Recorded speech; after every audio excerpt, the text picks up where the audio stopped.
sometimes you just have to count your blessings and you have to look back over the course of your life and see, wow, I don't respond that way like I used to.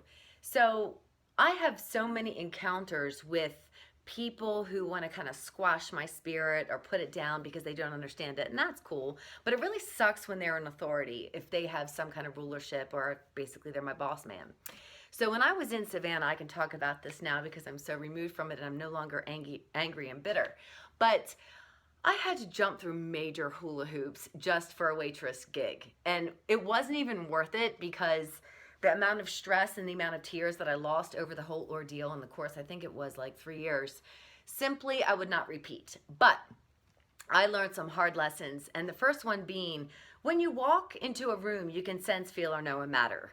And I would do this when I was going into the schools, okay? Children pick up on your vibe. You give them a look. They know when to freeze and paralyze themselves out of fear. So we have that same ability to tap into our surroundings and the atmosphere when we're adults. Unless, of course, we haven't medicated our inner selves through some kind of help or therapy, and therefore we're still reacting out of those small children. But for those of us who want to live as functional human beings, we generally know how to pick up on somebody else's attitude.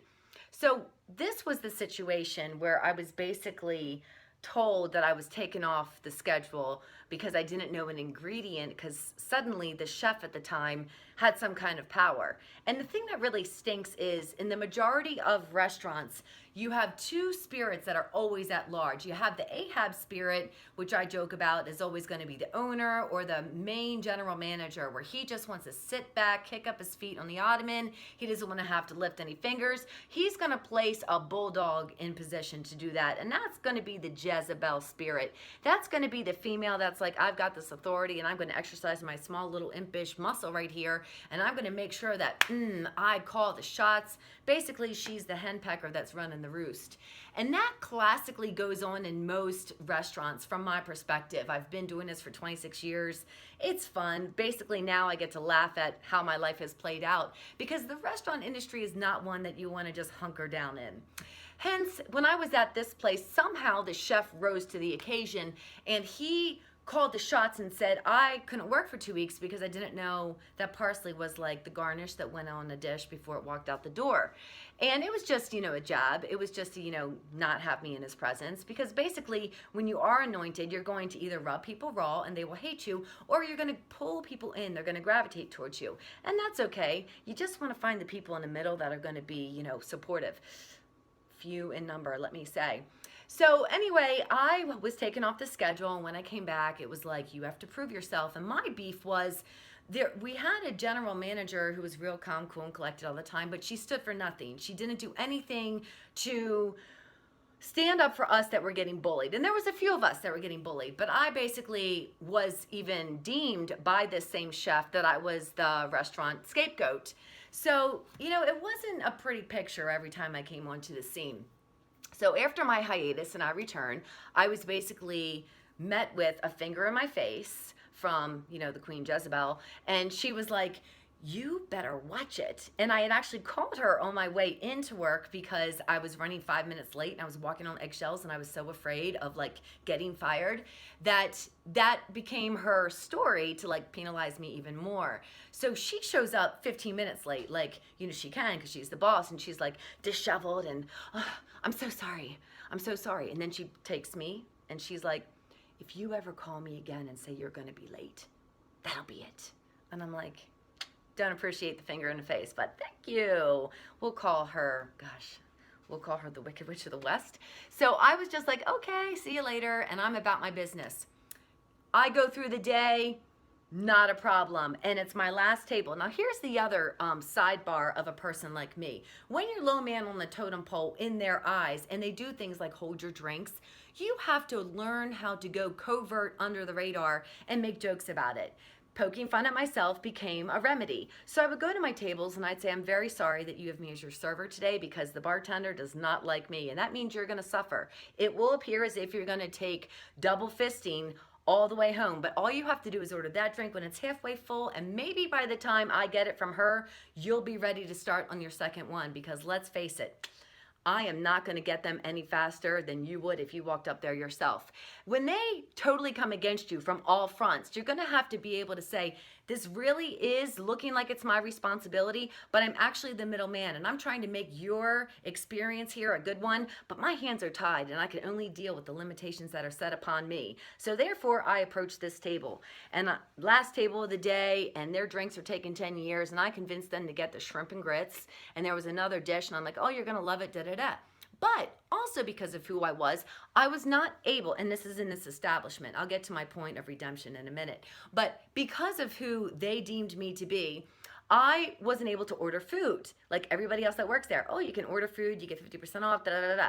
So I had to ask the people that did this like a well-oiled machine, how do I get myself a burger? They're like, okay, you order a burger on your tab of the table you're serving, and then when the food comes out, you put yours to the side, wrap it up, and then you give them their food, and then you just have to pay the cash for your food. Okay, without the discount, because this is, how we get out the door quicker. So I convinced this table to get, the things I thought they should, and my mind is on this burger. I'm like, I got to get this burger because everybody else gets a burger, and I got to get mine because I'm being squashed like a bug under all kinds of tyranny here. Tyranny, yes.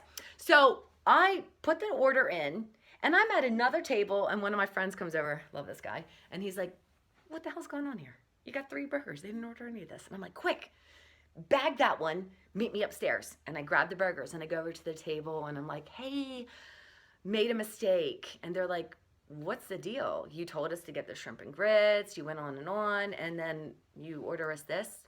I placed the burgers down, and I said, here's the real deal. I'm on the chopping block. There is no second chances for me because according to them, I shouldn't have any. And I had my mind on getting a burger, and I wasn't able to actually think that thought through because I'm so afraid of losing this position because actually it's my cash that is going to be my exit strategy from this hellhole. So therefore, I got you these burgers, and I don't want to go tell my manager because if I do, she will fire me. There is no doubt about it. I'm scared shitless, and I really need you to take these burgers, act like they're fine. I'll buy them for you on the house, and I'll go put the order in for what you really wanted.